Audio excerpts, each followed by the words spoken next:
আমাকে যদি বলে যে বাংলাদেশের শিক্ষা ব্যবস্থা আপনি কত নাম্বার দিবেন, আমি বলবো 5 দিব। মুখস্থ বিদ্যা, এই মুখস্থ বিদ্যা দিয়ে জীবনে কিচ্ছু হয় না। আমাদেরকে কি শেখানো হয়? উত্তর মুখস্থ করা। এটা কোথায় কাজে লাগাবেন? আপনাকে আমি যদি বলি যে বঙ্গবন্ধু কত সালে পৃথিবীতে এসেছে, কত সালে গিয়েছে, এটা আমার লাইফে কি ইম্প্যাক্ট ফেলে? কিচ্ছু হবে না, এইসব জেনে এই লাভ সাল আমি হবে না। মুখস্থ করে কি করব? রবীন্দ্রনাথ কত সালে কি করেছে? তার কয়টা বই আছে? ঘোড়া নাকি শেষের কবিতা? লাভ কি আমার জীবনে?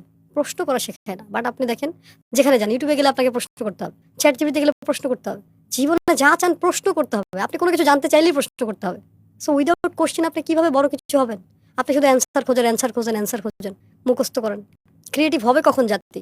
অথচ উন্নত বিশ্বের দিকে তাকান, এই সিস্টেমই নেই। আমাদের যে শিক্ষা ব্যবস্থা এখনো চেঞ্জ হয় না। মানে কিভাবে আমি বুঝি না, এই শিক্ষা ব্যবস্থা দিয়ে আপনি কি করবেন? আপনি 20 বছর পড়াশোনা করে আবার শিখতে হয়, চাকরি হয় না। 11 লক্ষ বেকার ছেলে ঘুরে বেড়াচ্ছে, শিক্ষিত বেকার। তাহলে 20 বছর কি শিখলাম? 20 বছরের কি শিক্ষার কি প্রয়োজন 20 ছিল? বছর আপনাকে বড় করা হয়েছে।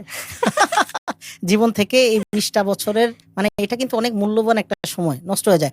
আর ওই যে প্রাথমিক শিক্ষা, এটা আমার কাছে মনে হয় ম্যাট্রিক পর্যন্ত এনাফ, ইন্টার পর্যন্ত এনাফ। এরপরের শিক্ষাগুলো আমার কাছে মনে হয় সাবজেক্ট ওয়াইজ হওয়া উচিত। আচ্ছা, আমার কথা হচ্ছে, আমার বাংলা সাহিত্য পড়ার কি দরকার? এই সাবজেক্টটা কেন রাখতে হয়েছে? আচ্ছা, না, যদি কবি টবি হতে চান তাহলে সে সাহিত্য পড়ালেখা করেন আপনি। এটা তো যার যার চিন্তা ভাবনা। চিন্তা ভাবনা। এটা আমার কথা হচ্ছে, তার মনে কি চায়। সে যদি ডাক্তার হতে চায়, আমি মনে করি তাকে 5 থেকেই সায়েন্স পড়ানো উচিত। সে এমন ভাবে ডাক্তার হোক যাতে সে প্রতিটা জিনিস বুঝতে পারে যে আমি কোথায় হিট করলে তার জীবনে। এই যে ডাক্তারের ভুল চিকিৎসার কারণে হাজার হাজার লাখ লাখ মানুষ মারা যায়, কারণ কি? মানুষ পড়া চোর।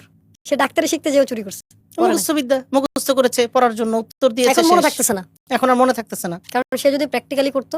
আচ্ছা আমাকে বলেন, এমবিবিএস করার পরে আবার ইন্টার্নি করতে হবে কেন? তার জীবন থেকে কতগুলো সময় নষ্ট না? তাহলে এমবিবিএস এ কি শিখাইলো তাকে? মাস্টার্স পাস করে আবার কম্পিউটার কেন শিখতে হবে? মাস্টার্সের প্রথম মাস্টার্সের ভেতরেই থাকতো ওই সাবজেক্ট গুলো, এই যা যা যা দরকার এই সাবজেক্ট গুলো। 20 বছর শেখার পর ইংলিশ বলতে পারি না আমরা, তাহলে কি ইংলিশ শেখায়? এই শিক্ষা ব্যবস্থা আমাদেরকে শেখায় দাসত্ব।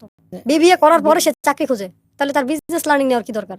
মানে আমি যখন এই প্রশ্নগুলো বলে, সবাই বলে যে আপনি কি প্রশ্ন করেন এগুলো। এটা তখন মানুষের কাছে উল্টা মনে হয়। বাট আমি যেটা বলছি ইটস রাইট, কারণ আপনাকে সমাজ এমন ভাবে ট্রেন করছে, আপনার জীবনটা ধ্বংস করছে।